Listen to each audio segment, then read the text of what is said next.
दोस्तों स्वागत है आप सबों का हमारे YouTube चैनल सरकारी टेक पर। तो दोस्तों आज हम लोग बात करने वाले हैं विनोबा भावे विश्वविद्यालय हजारीबाग के द्वारा एक ऑफिशियल नोटिफिकेशन। जी हाँ दोस्तों, आपको बता दें परीक्षा संबंधी आवश्यक सूचना यानी दोस्तों एग्जामिनेशन फॉर्म फिलअप, यानी दोस्तों आपको बताते हैं सेशन 2020 से 22 सेमेस्टर 3 या फिर दोस्तों सेमेस्टर 3 सेशन 2020 से 22 जो भी बोलिएगा दोस्तों, उन लोगों का एग्जामिनेशन फॉर्म ऑनलाइन जो भरा जाएगा उसका डेट निकल चुका है। जैसे कि दोस्तों यहाँ पे आप स्क्रीन पे देख पा रहे हैं, यहाँ पे लिखा हुआ है सेमेस्टर 3 यानी सेमेस्टर 3 सत्र 2020 से 22 परीक्षा के लिए ऑनलाइन परीक्षा प्रपत्र भरने की तिथि निम्न है। तो दोस्तों आपको बता दें एग्जाम होगा और उसका ऑनलाइन जो डेट निकल चुका है फॉर्म फिलअप करने का। तो दोस्तों यहाँ पे देख सकते हैं लिखा हुआ है बिना दंड परीक्षा प्रपत्र भरने की तिथि, यानी दोस्तों बिना लेट फाइन के यदि आप अपना एग्जामिनेशन फॉर्म फिलअप करना चाहते हैं तो उसका डेट दिया हुआ है 7 फरवरी से लेकर 14 फरवरी तक।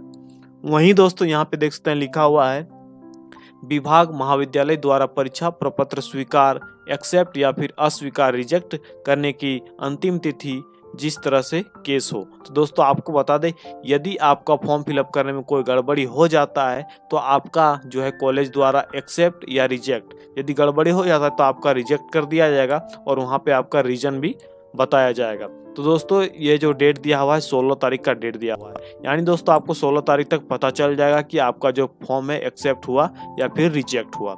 वहीं दोस्तों कुछ नोटिस नोट करके यहाँ पे दिया हुआ है, देख सकते हैं सबसे शुरू में इसमें लिखा हुआ है आपका जो यूजर आईडी और पासवर्ड था सेमेस्टर 1 में या तो सेमेस्टर 2 में, यदि आप 1-2 में एग्जामिनेशन फॉर्म जरूर भरे होंगे उस समय जो आपका यूजर आईडी और पासवर्ड था, जैसे कि यहाँ पे देख सकते हैं मैं अंडरलाइन कर दे रहा हूँ, यूजर आईडी और पासवर्ड था उसी यूजर आईडी और पासवर्ड को यूज करना है और अपना जो है एग्जामिनेशन फॉर्म भरना है।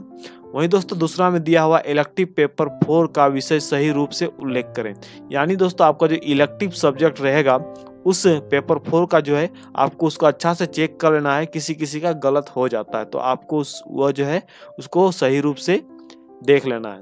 वहीं दोस्तों तीसरा में लिखा है नामांकन की तिथि से 4 वर्ष बीतने के उपरांत परीक्षा प्रपत्र नहीं भर सकते हैं, यानी दोस्तों इसमें क्लियर कर दिया गया है इस नोटिस में यदि आप नामांकन लिए हैं उसके बाद से आपका 4 साल बीत गया है, यानी दोस्तों आप सेमेस्टर हो सके 4 साल में बहुत लेट हो जाता है, कोई कोई जो है क्रॉस कर जाता है या तो फिर सेमेस्टर 2 में नहीं भर पाया फॉर्म तो सोचता है कि 1 साल बाद में फॉर्म भरेंगे, तो ऐसा में आप परीक्षा प्रपत्र नहीं भर सकते हैं यदि आप 4 साल लेट हो गए हैं तो।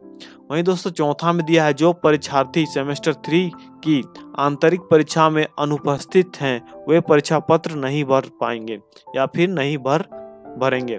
दोस्तों आपको बता दें यहाँ फिर और एक बात क्लियर कर दिया गया है, ऐसे स्टूडेंट जो कि हम जैसे कि मैं पहले बोला कि बहुत सारे स्टूडेंट है कि सेमेस्टर 2 में सोचते हैं कि अगला ईयर जो होगा उसमें हम सेमेस्टर 2 का लिख लेंगे। तो दोस्तों यहाँ पे क्लियर कर दिया गया है यदि आप सेमेस्टर 3 का जो है परीक्षा में अनुपस्थित थे अगली बार तो इस बार आप परीक्षा प्रपत्र नहीं भर सकते हैं, यहाँ पे क्लियर कर दिया गया है। पांचवा में प्रायोगिक परीक्षा की संभावित तिथि 22/2/2022 से प्रस्तावित है, यानी दोस्तों परीक्षा होने की जो चांसेस यहाँ बताया जा रहा है वो बताया जा रहा है 22/2/2022 से आपका परीक्षा यानी आपका एग्जाम शुरू हो जाएगा। वहीं दोस्तों छठा में दिया है जो परीक्षार्थी सेमेस्टर 1-2 की परीक्षा में पास प्रोमोट हैं वही परीक्षा प्रपत्र भरेंगे, यानी दोस्तों यदि आप सेमेस्टर 1 में पास हैं या फिर प्रोमोटेड हैं तो आप परीक्षा फॉर्म भर पाएंगे, अन्यथा नहीं भर पाएंगे। दोस्तों सातवां में दिया परीक्षा शुल्क आपको लग जाएगा 750 रुपया।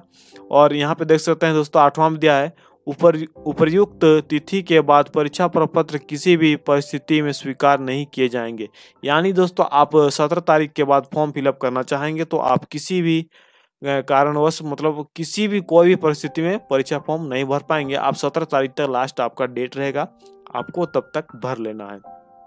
वहीं दोस्तों बात करेंगे 9वां में दिया है कि आप कहां से अपना ऑनलाइन कर सकते हैं, तो सभी को पता ही है। यहाँ पे दिया है परीक्षा प्रपत्र ऑनलाइन मोड में www.bvu.niv.in पे आप जो है भर सकते हैं या फिर www.bvu.ac.in पे भरा जाएगा। तो दोस्तों यहाँ देख सकते हैं परीक्षा फॉर्म भरने से पहले निम्नलिखित दिशा निर्देशों तक ध्यान दें। दोस्तों यहाँ पे कुछ गाइडलाइन दिया हुआ है, इसको आपको पूरा पालन करना है। पहला में दोस्तों दिया है कि आपका जो रजिस्ट्रेशन यूजर आईडी है आपको उसी को डालना है, या फिर उसके बाद यहाँ से आपको क्रिएट पेज खुल जाएगा, वहाँ पे क्लिक करना है। क्रिएट पेज पे जैसे आप क्लिक कीजिएगा उसके बाद दोस्तों यहाँ से आपको अनिवार्य रूप से जितने भी स्टार, जिसमें भी स्टार चिन्ह रहेगा उसको अंकित करना है और उसको भरना है। और तीसरा में सी में देख सकते हैं लिखा हुआ आपका रजिस्ट्रेशन नंबर, वहाँ पे आपको डालना है। रजिस्ट्रेशन नंबर, यूजर नेम और रोल नंबर तीनों को डालना है और इसके बाद आपको सत्यापित करना है, यानी उसके बाद आपको सबमिट करना है। और डी में दोस्तों देख सकते हैं लिखा है जिन आवेदकों के पास वैध ईमेल आईडी नहीं है वे नया यूजर बनाने से पहले ईमेल आईडी बनाना होगा। तो दोस्तों आपको बता दें, यदि आपके पास आईडी ईमेल खो गया है, ये भूल गए हैं, तो उससे पहले आपको एक न्यू आईडी बनाना पड़ेगा। ईमेल आपको वही ईमेल से आप भरेंगे तो बता देगा ऑलरेडी रजिस्टर्ड। तो दोस्तों आपको उसके लिए फिर से और एक आईडी बनाना पड़ेगा। वहीं दोस्तों ई में दिया है यूजर का निर्माण पुष्टि के लिए मोबाइल नंबर। दोस्तों आपको बता दें, यूजर आईडी क्रिएट करने में आपके मोबाइल में एक ओटीपी जाएगा, वो यहाँ बताया जा रहा है। और यहाँ पे दोस्तों ऑनलाइन मोड में आपका परीक्षा होगा वो बताया जा रहा है। और परीक्षा पत्र आपके ईमेल आईडी से नोटिस कर दिया जाएगा, उसमें से आपको एक पासवर्ड क्रिएट कर लेना है। तो दोस्तों इस तरह से गाइडलाइन है। यहाँ से दोस्तों आपको जो वहाँ पे एक फोटोग्राफ लगेगा वो 20 से 50 KB का लगेगा और वो होगा JPEG। दोस्तों यहाँ पे देख सकते हैं, मैं जितने भी बता रहा हूँ सब पे अंडरलाइन करते जा रहा हूँ। तो दोस्तों यहाँ पे देख सकते हैं फिर लिखा फोटोग्राफ के साथ साथ आपका एक हस्ताक्षर लगेगा, यानी आपका एक सिग्नेचर लगेगा। वहीं दोस्तों यहाँ पे दिया क्रिएट यूजर को पूरा करने के बाद आपको नीचे साइन अप बटन पे क्लिक करना है, वहां से आपको परीक्षा फॉर्म का भुगतान करना है। यानी दोस्तों आपको जैसे साइन अप पे क्लिक कीजिएगा और सारा कुछ सबमिट करने के बाद आपको यहाँ से आपका जो है सारा कुछ कॉलम सही तरह से आपको जांच कर लेना है कि कहीं पे गलत तो नहीं हुआ है। उसके बाद फाइनल सबमिट में आपको जो है पेमेंट करके आपको फॉर्म भर देना है। तो दोस्तों उसके बाद यहाँ पे देखना है किसी तरह का कोई गड़बड़ी होता है और शिकायत करना है तो यहाँ पे आप 2 नंबर दिया हुआ है, इस पे आप कॉल कर सकते हैं और जानकारी ले सकते हैं। तो दोस्तों ये था ऑफिशियल नोटिफिकेशन सेमेस्टर 3 वालों का, सेशन 2020 से 22 वालों का।